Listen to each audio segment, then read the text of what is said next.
In April 2025, Marie Osmond stopped using social media, but not for the reason you might think. For more than a year, the 65-year-old star had been getting harsh comments about how she looked. People called her a fake after pictures of herself from the 1970s and 2024 were posted next to each other. She said she had some treatments, but not big surgery. Still, experts said there were clear changes that couldn't be explained. The mystery of what happened to Marie's face has grown in Hollywood. The truth about how she changed is more shocking than anyone thought. Her birthday is October 13, 1959, and she was born in Ogden, Utah. She was the only daughter in a family of 9 boys and 8 girls.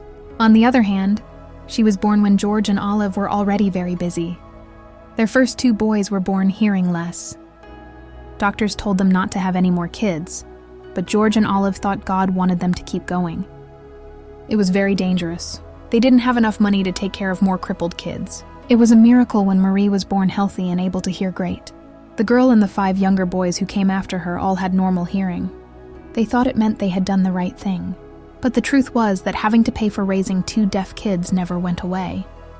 Marie's early years were not at all like those of other kids. Her dad had been in the army, and the way he ran their house was a lot like a military camp. So strict were the rules that she had to follow every day that she was only 3 years old. Every morning, her brother would play the bugle to wake everyone up, and they had to march in place. During meals, they had to say yes, sir, or thank you, sir, and they got in trouble if they didn't. They couldn't go outside and play, rest, or have a real childhood. Marie thought this was something every family did because all she knew was going over texts over and over again. Marie learned Swedish songs for tours in Europe, while other kids learned to color. Her whole life revolved around performance. The family was also having a hard time with money.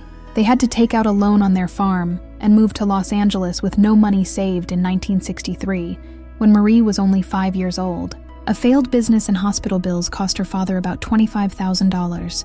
It's worth more than $200,000 now. They were poor and sometimes slept in their cars. Marie had to start acting to make money for them. She loved singing, but she didn't do it. They wouldn't eat without her singing. It's hard to picture that much stress on a little girl. In the end, she said that she was in charge of her whole family before she could read. In February 1964, she got her first big break. She went on the Andy Williams Show when she was only 4 years old. A lot of people thought it was cute, but it was really important behind the scenes. Their deal was for 5 years and was worth about $50,000. Marie was being tested to see if she could join the show. She had to work 18-hour days, learn scripts by heart, even though she couldn't read them, and go to school between practices. Even when she was only 4, producers talked about how heavy she was. That was the start of her lifelong battle with how she looked. It wasn't a happy dream from childhood. Marie was being treated like a customer, not a kid, because it was work. She was on the show all the time by 1967. As soon as her whole family joined in, things began to change. They signed a record deal with MGM and began traveling the world. Marie, Donnie, and Jimmy, their younger brother, had to move in small spaces, and sometimes slept in the storage areas of the trailer. Marie could already keep track of ticket sales with her mom when she wasn't even 10 years old. She also handled money after shows. Before most kids could cross the street alone, she had adult duties to take care of. Then, in 1971, the Osmonds became very popular very quickly. When their song One Bad Apple went to number 1, they became very wealthy very quickly. They bought homes in California and Utah. There was even a secret room in their house that Donnie made. His bed moved like it was in a spy movie, but not everything was okay. The elder brothers wanted to play rock music by 1973, and their new spiritual record didn't do well. When the group did well, Donnie became the star with soft songs like Puppy Love, while Marie was mostly left out. People only saw her as the girl in a family of boys. It hurt her for years to feel like she was being pushed aside. In August 1973, Marie's whole life changed. The first song she made by herself, Paper Roses, was a huge hit. She was 14 years old. There were 5 times that song made it to number 5 on the Billboard Hot 100. In the UK, it went to number 2. Over 500,000 copies of her record were sold. It was great, but there was a cost. The people who signed her wanted her to look older than she really was. The songs they picked didn't sound like they were made for a young girl. They made her sing in styles she didn't want to. Marie really liked country music, but the people who worked with her made her record songs that older fans would like more. She was already being pulled away from her own voice when she was 14.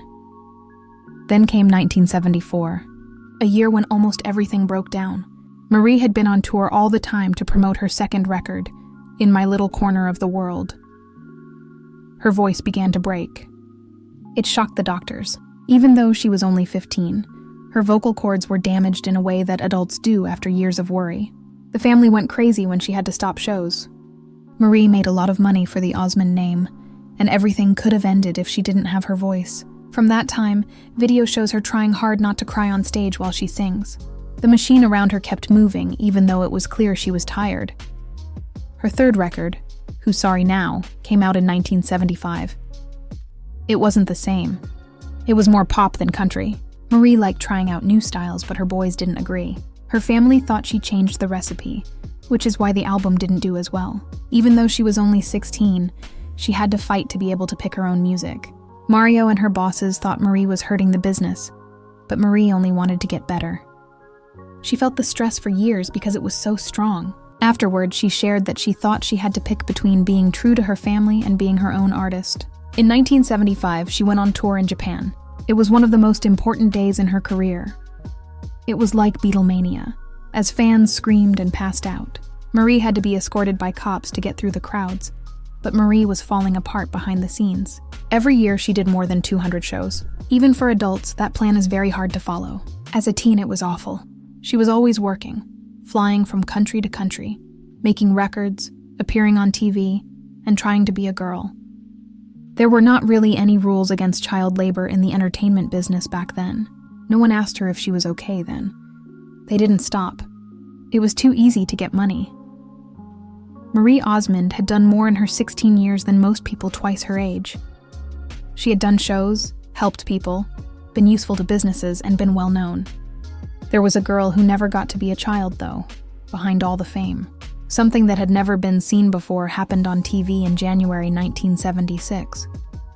Donny Osmond and his sister Marie, who are both teenagers, were offered their own comedy show. Donny was 18 years old. Marie was only 16.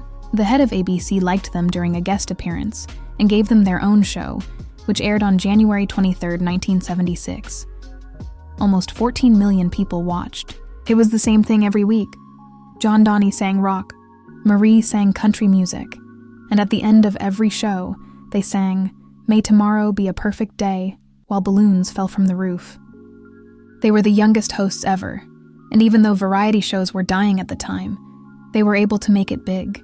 Behind all the music and beauty, though, was something much worse. Marie was in pain, but no one could see it through her smile. Many people thought she was a happy girl, but she worked 18 hours a day and barely got enough sleep. She still had to work with a teacher to study for school, and then do chores at home. The people in charge told her she was too fat.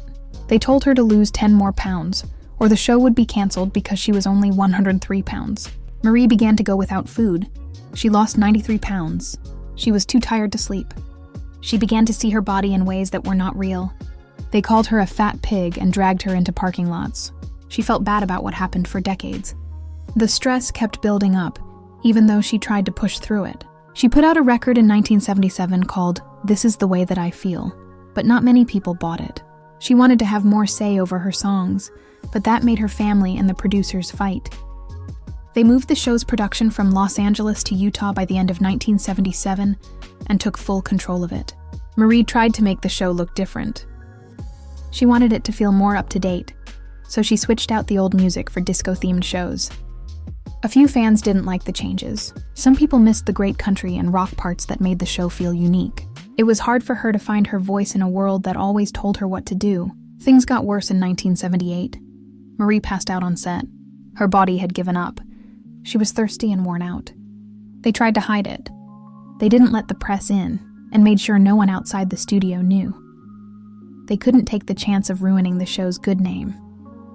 Marie was in trouble, though. She did show up, though. She did a show. She laughed because she thought she had to keep going for her friends and family. In 1978, the show was nominated for an Emmy and won one for a song called "Leading Lady," but viewers were leaving. The show was moved to Sundays and given the name The Osmond Family Show in 1979. It did not work. The show was taken off the air in May. Donnie got married around the same time. A lot of his young female fans stopped watching after that. The story was coming to an end. But for Marie, it wasn't just a change in jobs. Being judged and going hungry for years had hurt them a lot. She started eating a lot at once and then not eating for days. Her body never got back to normal. She was so scared that she couldn't even look in the mirror. Her first role was in a Christmas TV movie called The Gift of Love in 1978. She played a rich child who falls in love with a Swiss immigrant. She got married to James Woods, but the movie didn't do well, and reviewers said she wasn't serious enough to play a role. She went back to singing and TV, but her dream of becoming a dramatic actress began to fade. After that, she tried Broadway in 1982. The reviews were terrible for her role as Maria in a production of The Sound of Music. Some people ripped her apart. The show was over early. The star had to step away from the attention just to heal. She thought about that failure for years. When she played the part again on tour in 1994, she finally got some praise. Her first real show on Broadway was The King and I in 1997. People who didn't like her said she had a strong voice but no feeling. It was still a win. It made her feel good after a long time of being empty. Marie came back to country music in a big way in 1985. When her record, There's No Stopping Your Heart, came out in July, it became a huge hit. Meet Me in Montana, a duet she did with Dan Seals, became a #1 hit in both the US and Canada won. The lead song also got to #1 on its own. It was her first #1 solo song since 1973's Paper Roses. She packed up her family and left for the road. Every year she did more than 300 shows. She played anywhere they put her, even after going through cow fields and getting mud on her shoes. It was hard work, but it paid off. It was a fresh start. In 1986, she began a completely different project. She started to make ceramic dolls and sell them on QVC. It wasn't just a side project. She was in charge of everything. She did her own work on every drawing. A lot of the toys were bought. One of them, which was based on her own mother, sold 3 million copies in just 15 minutes. She made more than $500 million worth of things over time. A lot of money came in. It turned into a huge business that made her more than $50 million. Some people thought she was just using her fame to make money, but she showed she was smart about business. She put out another record in 1988 called All in Love. They made it in March, and it came out in July. Good singing and a duet with Paul Davis, but it didn't do well. It wasn't a big hit with the songs. The tabloids wrote about her first divorce, which took attention away from the record. Her next album, which came out in 1989, also didn't do very well. Her fame in country music had reached its peak. From the late 1990s on, she did more shows in Las Vegas, but it wasn't until 2008 that something magical happened again. The two of them moved in together at the Flamingo Hotel. It ran for 11 years, which was longer than anyone thought it would. By the end in November 2019, they had done 1,230 shows. It became the longest-running singing pair show in the history of Las Vegas.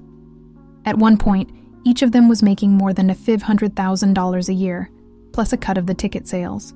It got a new name because of them, even at the Flamingo. It was an emotional last night. The crowd cried with them as they sang their old last song. She did something brave in 2001. Behind the Smile is the name of the book she wrote about her battle with postpartum depression. She felt like she was going away after giving birth to her 7th child. She had panic attacks, pain in her body, and bad feelings. She drove off one night, leaving her kids behind, and didn't tell anyone where she was going. His wife agreed to rest at a hotel with their husband. A lot of people wrote to her to tell her they felt the same way after she talked about it on Oprah. The book helped people all over the country talk about sadness after giving birth. It was okay to talk about something that no one wanted to say. She joined Dancing with the Stars in 2007 when she was 48 years old. She did surprisingly well and came in 3rd place. But the moment she passed out live on TV is what people remember most. It took place right after a dance. The screen went black as she fell down. "Oh crap, I passed out on live TV," were her first words when she woke up. Then she asked for her results. That moment made her seem even more like a person to millions of people. Nutrisystem hired her as a partner that same year. She got rid of 50 pounds and spoke for them for more than 10 years. She made a lot of money from the deal. It was a safe place for her to talk about her weight problems, which had been bothering her since she was 14. People heard her say that the training made her body love her again. It wasn't just about getting rid of fat. It was about getting better. She became a co-host on the talk show The Talk in 2019. She told very private stories, like how she chose to have surgery to reduce her breasts after years of back pain. She said that everyone only talked about her breasts when she played Maria in The Sound of Music. After only one season, she left the show in 2020. She and her husband were finally alone for the first time since 1982. They had raised 8 children together. The first time Marie Osmond got married in 1982, she thought it was the start of a beautiful life together. She married basketball player Stephen Craig in front of 4,000 people at a Mormon temple when she was only 22 years old. In April 1983, after a year, they had a boy named Stephen James Craig. But things started to go wrong faster than anyone thought they would. By October 1985, they were no longer married. Marie asked for a divorce and said her husband had hurt her mentally. It was even worse behind the scenes. She had to deal with being a new mom and a famous performer at the same time. There was a lot of pressure. Friends said Stephen couldn't handle all the attention Marie got all the time. Their son would become the quiet link that would bring them back together after many years. Marie got married again in 1986, this time to music producer Brian Blosel. They were together for 21 years. They had 7 kids, 2 of whom were their own, and 5 who were adopted. From the outside, it looked like a big, happy family, but things were very bad on the inside. Marie went through a terrible sadness after her son Matthew was born in July 1999. She didn't feel like herself at all. She really thought her kids would be better off without her because her body would shake and her thoughts would go all over the place. She gave the babysitter a credit card and left the baby with her one day. Then she drove along the California coast. She didn't say where she was going, so she wasn't seen for 3 days. Her husband had to call her to find her. She was scared and hurt when she got to the room. Zoloft was the drug her doctors gave her. She took it for 5 years, but she hated how it made her feel nothing. Not sad or happy either. On February 26, 2010, she felt the worst pain of her life. Michael, her foster son, jumped off of his Los Angeles apartment building when he was only 18 years old. He had been depressed for a long time, especially after Marie and Brian split up in 2007. His first year at fashion school had been rough. He had tried rehab, but he felt like he was all by himself. His last words to Marie were, "I have no friends." Those words stuck with her. She knew how that person felt too well. Brian, his father, didn't show up to the service. They didn't want Michael to be there, and before he died, Michael changed his last name from Blosel to Brian. Then, an amazing event took place. 29 years after their first wedding, on May 4, 2011, Marie married Stephen Craig again. It was like everything came full circle. Marie found her 1982 wedding dress hidden in an old box in her garage just 5 days before the service. This made the whole thing even more magical. She bought a new dress, but it didn't fit right. Also, the date she picked wasn't a mistake.